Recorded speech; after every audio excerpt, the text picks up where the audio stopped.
Assalamualaikum warahmatullahi wabarakatuh. Perkenalkan, nama saya Muhammad Raja Rahman dengan NIM 502220096 dari kelas 3C Perbankan Syariah.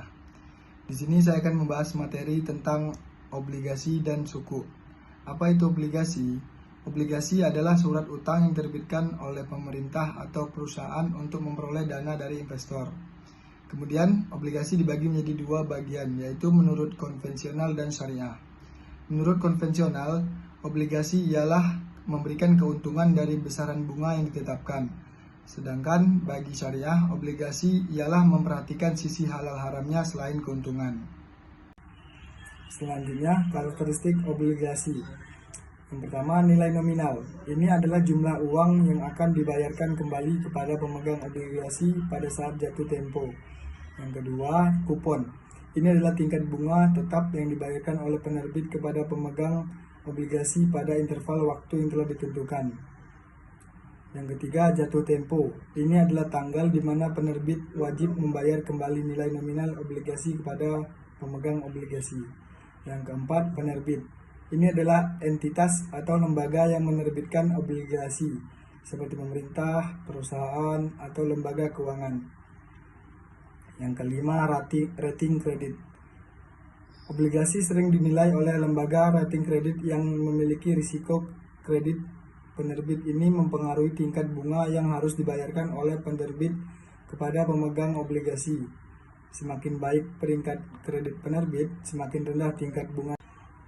Ada beberapa jenis lagi dari obligasi, yaitu sebagai berikut. Yang pertama, jenis obligasi berdasarkan perhitungan imbal hasil, yaitu obligasi konvensional dan obligasi syariah. Yang kedua, jenis obligasi berdasarkan hak penukaran, yaitu obligasi konversi, obligasi tukar, dan obligasi opsi beli. Yang ketiga, jenis obligasi berdasarkan jaminan, yaitu obligasi tanpa jaminan dan obligasi dengan jaminan. Selanjutnya, apa itu suku? Suku adalah surat berharga atau sertifikat tanda kepemilikan suatu aset berbasis dengan prinsip syariah. Suku juga dikenal dengan sebagai obligasi syariah. Suku adalah instrumen investasi yang diterbitkan oleh negara, perusahaan BUMN, atau pihak swasta. Suku harus memenuhi beberapa syarat antara lain. Yang pertama, suku harus mewakili kepemilikan saham dalam aset atau usaha yang menghasilkan keuntungan atau pendapatan. Yang kedua, pembayaran kepada pemegang suku harus berdasarkan bagi hasil dari keuntungan atau pendapatan yang dihasilkan oleh aset atau usaha tersebut. Yang ketiga, nilai yang dibayarkan kepada pemegang suku pada saat jatuh tempo harus berdasarkan nilai pasar saat itu, bukan nilai pokok awal. Selanjutnya, suku harus diterbitkan berdasarkan prinsip syariah dan memenuhi persyaratan syariah yang ditetapkan. Selanjutnya, suku dapat dibedakan menjadi beberapa jenis, yaitu yang pertama, suku ijarah. Suku ijarah ialah instrumen yang didasarkan pada prinsip sewa. Dalam struktur ini, penerbit, misalnya perusahaan atau pemerintah, menjual aset kepada entitas pembiayaan dan kemudian menyewakan kembali aset tersebut kepada penerbit atau entitas lain. Penerima pembayaran sewa dari penerbit ialah pemegang suku. Yang kedua, suku mudharabah. Suku mudharabah ialah kerjasama antara penerbit dan pemegang suku. Penerbit bertindak sebagai mudarib yang mengelola dana yang diperoleh dari pemegang suku, dan keuntungan dibagi antara keduanya sesuai dengan kesepakatan sebelumnya. Yang ketiga, suku musyarakah. Suku musyarakah ialah kerjasama antara beberapa pihak dalam kepemilikan dan pengelolaan aset atau proyek. Pemegang suku adalah mitra pemilik proyek dan keuntungan dan kerugian dibagi sesuai dengan kesepakatan awal. Yang keempat, suku murabahah. Suku murabahah melibatkan pembelian aset oleh penerbit dengan sumber daya yang diberikan oleh pemegang suku. Penerbit kemudian menjual kembali aset tersebut kepada pemegang suku dengan harga yang mencerminkan laba yang diinginkan. Yang kelima, suku wakalah. Suku wakalah adalah instrumen yang didasarkan pada prinsip wakalah. Dalam struktur ini, penerbit memperkerjakan agen untuk mengelola aset yang diperoleh dari dana suku. Keuntungan dari aset ini kemudian dibagi kepada pemegang suku. Yang keenam, suku istisna. Suku istisna digunakan untuk membiayai proyek konstruksi atau pembuatan aset yang kemudian dijual kepada pemegang suku. Penerbit biasanya bekerjasama dengan pihak ketiga untuk melaksanakan proyek tersebut. Yang ketujuh, suku salam. Suku salam adalah instrumen yang digunakan dalam pembiayaan pertanian dan produksi barang. Dalam struktur ini, pemegang suku membiayai produsen yang kemudian menghasilkan barang atau komoditas yang kemudian diserahkan kepada pemegang suku dengan harga yang lebih disepakati sebelumnya. Dan yang terakhir, suku Qard Hasan. Suku Qard Hasan ialah suku amal yang digunakan untuk tujuan sosial atau kemanusiaan. Penerbit menerima pinjaman tanpa bunga dari pemegang suku untuk tujuan sosial atau amal. Selanjutnya, perbedaan obligasi dan suku. Perbedaan obligasi dan suku terletak pada beberapa hal, yaitu yang pertama, sifat instrumen. Obligasi konvensional dianggap sebagai surat pernyataan utang, sedangkan suku dianggap sebagai sertifikat kepemilikan aset. Seterusnya, obligasi konvensional tidak memerlukan bukti kepemilikan, sedangkan suku memerlukan surat berharga syariah negara sebagai bukti kepemilikan. Yang kedua, imbal hasil. Imbalan yang didapat dari suku dapat berupa imbalan bagi hasil serta margin yang didapat dari uang sewa atau ujrah. Sedangkan imbalan yang didapat dari obligasi konvensional adalah bunga dan capital gain. Yang ketiga, proses penerbitan dan penggunaan dana.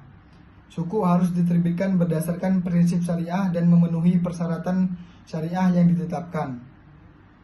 Yang kemudian, obligasi tidak harus diterbitkan berdasarkan prinsip syariah. Suku harus memiliki underlying aset yang dijadikan dasar penerbitan suku sebagai bukti kepemilikan investor atasnya. Sedangkan obligasi tidak harus memiliki underlying aset. Mekanisme suku diawasi oleh Dewan Pengawas Syariah yang berada di bawah naungan Majelis Ulama Indonesia, sedangkan obligasi tidak diawasi oleh Dewan Pengawas Syariah. Yang keempat, biaya administratif dan dokumen pertanggungjawaban. Biaya administratif dan dokumen penanggung-jawaban pada suku lebih banyak dibandingkan dengan obligasi. Kemudian, obligasi dan suku dalam perspektif fikih. Dalam perspektif fikih, obligasi dan suku memiliki perbedaan mendasar, yaitu pada bagian obligasi. Obligasi konvensional menekankan pendapatan investasi berdasarkan bunga, sedangkan dalam obligasi syariah, tingkat pendapatan berdasarkan bagi hasil. Dalam obligasi konvensional hanya diawasi oleh wali amanat, sedangkan dalam obligasi syariah diawasi oleh wali amanat dan Dewan Pengawas Syariah di bawah Majelis Ulama Indonesia. Dalam obligasi konvensional tidak terdapat batasan apakah industri yang dikelola penerbit sesuai syariah atau tidak. Sedangkan dalam obligasi syariah harus terhindar dari non-halal. Sedangkan pada bagian suku, suku adalah obligasi syariah yang sesuai atau dibolehkan dalam Islam. Suku berdasarkan prinsip syariah yang dikeluarkan oleh emiten kepada pemegang suku yang diwajibkan emiten untuk membayar pendapatan kepada pemegang suku berupa hasil, margin, atau fee, serta membayar kembali dana suku pada saat jatuh tempo. Nah, pada bagian suku, suku harus memenuhi beberapa persyaratan, yaitu kepatuhan syariah.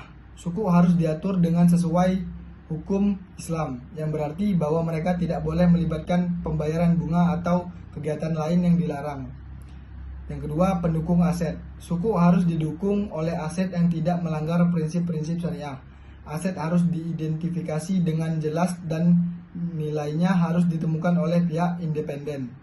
Yang ketiga, peringkat. Suku harus dinilai oleh lembaga peringkat yang diakui, atau jika tidak ada lembaga peringkat yang tersedia, penerbit harus memberikan pernyataan yang menjelaskan mengapa tidak ada peringkat yang tersedia.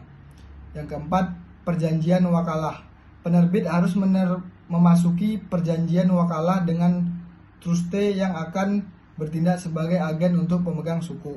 Yang kelima, Dewan Pengawas Syariah. Penerbit harus membentuk Dewan Pengawas Syariah untuk memastikan bahwa suku diatur dengan hukum Islam. Yang keenam, penawaran hukum umum.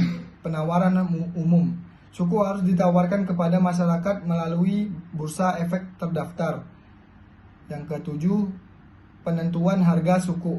Penentuan harga suku harus adil dan transparan dan tidak boleh melibatkan kegiatan yang dilarang. Yang terakhir, perdagangan suku.